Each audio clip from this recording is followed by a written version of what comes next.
यह घटना उस समय की है जब भगवान बुद्ध आलवी नामक नगर के पास सिम्स पावन में गायों के रास्ते के पास बिछी हुई पत्तियों पर विराजमान थे। उसी समय आलवी का युवक हट्ठक भ्रमण के लिए निकला था। उसने देखा कि बुद्ध पत्तियों पर बैठे हैं और यह दृश्य देखकर वह उनके पास गया। उसने उन्हें नमन किया और एक ओर बैठकर बोला, भगवान, आशा है आपने चैन की नींद ली होगी। बुद्ध ने उत्तर दिया, हाँ युवक, मैंने परम सुख की नींद ली। संसार में जो चैन से सोते हैं मैं उनमें एक हूं। हट्ठक को यह सुनकर आश्चर्य हुआ। उसने कहा, भगवान, आज की रात तो बहुत सर्द है। यह अष्टकों के बीच का समय है जब बर्फ पड़ती है, जमीन कठोर है, पत्तियां कम हैं, आपकी वस्त्र भी पतले हैं और ऊपर से विरंभा वायु ठंडी होकर बह रही है। फिर भी आप कहते हैं कि आपने सुख से नींद ली। बुद्ध मुस्कुराए और बोले, अच्छा युवक, अब मैं तुमसे एक प्रश्न पूछता हूं, उत्तर देना जैसे उचित समझो।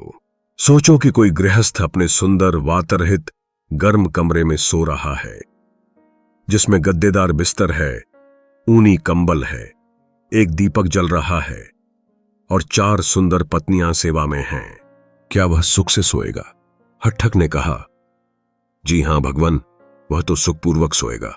लेकिन क्या संभव है कि उस गृहस्थ के मन में कोई वासना जाग उठे जिससे उसका शरीर और चित्त बेचैन हो जाए और वह उस आलीशान बिस्तर में भी बेचैनी से सोए? हां भगवान, संभव है। हे युवक, जिस वासना के कारण वह अशांत होता, वह वासना मैं पूरी तरह त्याग चुका हूं। उसकी जड़ें काट दी गई हैं, वह अब कभी नहीं उगेगी। इसलिए मैं सुख से सोता हूं। और यदि उस गृहस्थ के मन में द्वेष उठे तो तब भी वह चैन से नहीं सो पाएगा। मैंने वह द्वेष भी समाप्त कर दिया है, इसलिए मैं सुखपूर्वक सोता हूं। यदि मोह उठे तो तब भी बेचैनी होगी। मैंने मोह भी त्याग दिया है पूरी तरह से।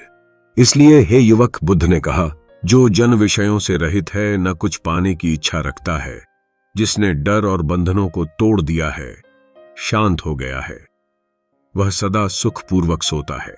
न मिट्टी की परत, न गर्म वस्त्र, न नरम बिस्तर उसे चैन दे सकते, जैसे वह चैन देता है जिसने भीतर का ताप मिटा दिया हो।